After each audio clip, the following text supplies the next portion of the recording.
Alors quand tu remontes tout ça, ça fait 3 km de pourtour. Hein. D'accord. Avec une particularité, c'est qu'à tous les 100 mètres, tu as une chicane. Ce qui fait qu'il y en a 30 autour.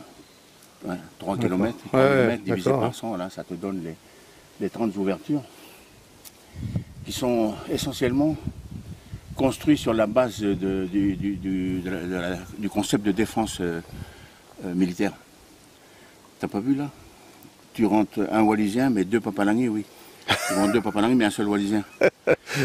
Tout simplement, c'est la formule de chicane pour éviter l'intrusion massive de l'ennemi. D'accord. Et voilà. Et puis. Mais il y avait souvent des attaques ou c'était. Souvent des attaques. On n'a pas la fréquence, on n'a pas la moyenne, mais déjà dès le départ, il y avait cette suspicion entre les lignages frères qui étaient installés au départ. Hein. Ils étaient 2. Un lignage de constructeurs, celui d'ici. Ouais. Bateau, pirogue, pirogue, falais, et puis le fort. L'autre lignage était plutôt guerrier.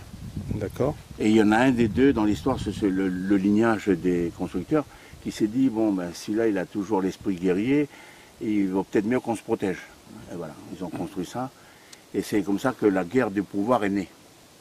Parce que l'autre lignage frère, au départ, il dit, mais de qui tu te protèges?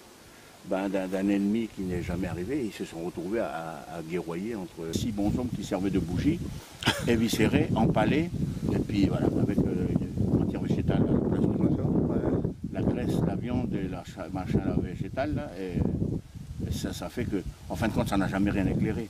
Alors ici, on a le palais Saint-Antoine qui s'est beaucoup inspiré de ce dispositif foncier. C'est que le curé... Donc Saint-Antoine, c'est celui qui est en bas. Oui, oui, oui. C'est le palais royal. Voilà. D'accord, oui, oui. Alors aujourd'hui, il y a une esplanade devant, gazonnée, qui est légale de celui-ci, mais alors celui-ci était empiré.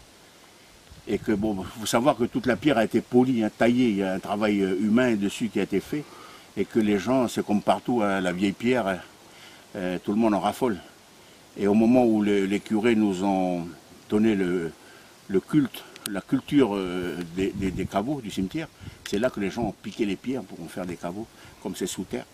Après, tu le blanchis une fois sorti, voilà.